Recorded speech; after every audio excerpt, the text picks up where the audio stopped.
tunggu dulu, jangan tinggalin aku sendirian. Loh, aku cuma mau ambil minum. Emangnya kenapa? Ya, ikut aja. Aku gak berani sendirian. Sejak kapan sih kamu jadi penakut kayak gini? Jangan diketawain. Tadi aku habis nonton berita kriminal sama film horor. Sekarang jadi kepikiran terus.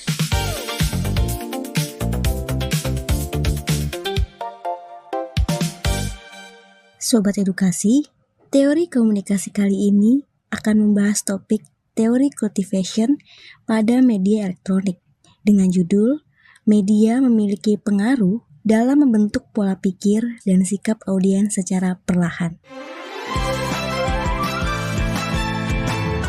Sobat Edukasi, teori cultivation merupakan teori yang pertama kali diperkenalkan oleh George Graeber pada tahun 1960. Teori ini menjelaskan bagaimana media massa elektronik, khususnya televisi, dapat mempengaruhi pola berpikir dan sikap kita secara perlahan. Dalam prosesnya, media tidak bisa memilih siapa audiensnya. Orang-orang yang menghabiskan banyak waktu untuk menonton televisi cenderung mempercayai bahwa dunia nyata sangat mirip dengan apa yang digambarkan di layar kaca. Pernahkah kalian melihat orang yang menjadi sangat takut atau parno karena sering menonton berita kriminal di televisi? Padahal lingkungan di sekitarnya aman-aman saja. Fenomena ini dikenal dengan istilah mean world syndrome. Untuk lebih memahami teori cultivation ini, mari ikuti percakapan Trifani dan Sarvina. Perhatikan baik-baik.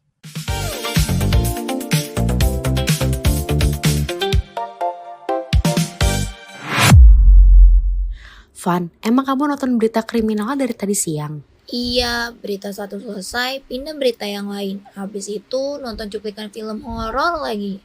Wah, pantas saja kamu jadi takut. Emangnya ada hubungannya ya sama rasa takutku ini? Ada, Van, justru apa yang kamu rasain itu pernah dijelasin kok sama ahli komunikasi. Serius? Siapa itu? Namanya itu George Graeber. Dia itu memperkenalkan cultivation theory. Cultivation teori. Baru dengar aku. Maksudnya? Kayak gini nih Van, menurut teori itu kalau seseorang terlalu sering menonton tayangan tertentu, lama-kelamaan tayangan itu bisa mempengaruhi cara dia melihat dunia. Jadi karena aku sering nonton berita kriminal, aku jadi merasa dunia ini penuh penjahat. Betul banget, padahal kenyataannya belum tentu seperti yang ada di televisi. Wah, aku baru tahu. Terus semua orang bisa mengalami hal seperti itu. Bisa, terutama orang yang sering menghabiskan waktu berjam-jam di depan televisi. Memangnya ada sebutannya ya? Ada, mereka disebut heavy viewer, yaitu orang yang menonton televisi sekitar 4-5 jam atau lebih setiap harinya. Oh, berarti itu aku banget. Kalau udah nonton TV suka lupa waktu. Nah, semakin lama seseorang menonton, semakin besar kemungkinan tayangan itu mempengaruhi cara berpikirnya. Oh, jadi rasa takutku ini bukan muncul begitu aja ya? Iya Van, salah satunya karena kamu terlalu sering melihat tayangan yang sama. Sekarang aku mulai paham. Berarti aku harus lebih berhati-hati memilih tontonan ya?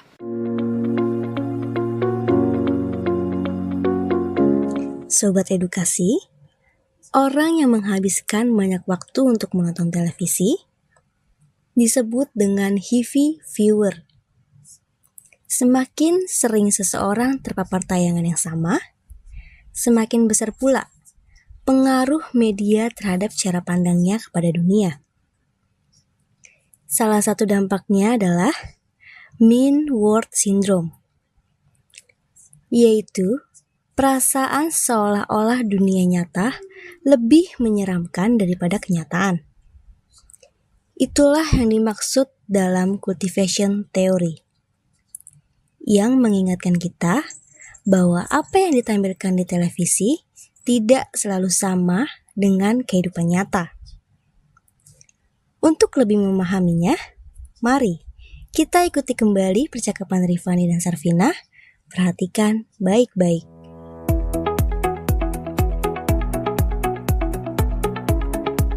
Vin, tadi kamu bilang rasa takutku itu ada istilahnya. Apa ya namanya? Namanya Mean-Ward Syndrome. Mean-Wald Syndrome. Maksudnya apa? Itu adalah keadaan ketika seseorang merasa dunia nyata tuh jauh lebih berbahaya daripada kenyataannya karena terlalu sering melihat tayangan kriminal atau kekerasan di televisi.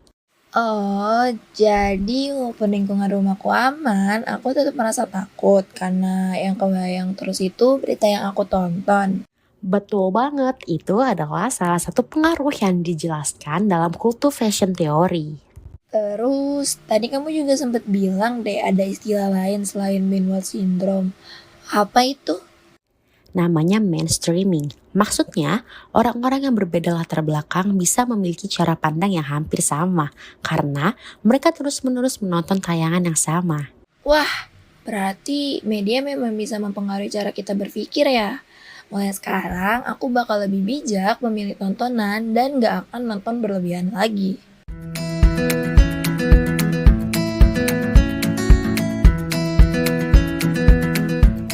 Sobat edukasi, itulah pembahasan mengenai cultivation theory. Teori ini menjelaskan bahwa media dapat mempengaruhi cara kita memandang dunia secara perlahan. Bahkan, mengaburkan batas antara kenyataan dan tayangan. Oleh karena itu, jadilah penonton yang cerdas dengan memilih tontonan secara bijak dan selalu berpikir kritis terhadap informasi yang diterima. Sekarang, Sobat Edukasi, sudah paham bukan apa itu cultivation theory?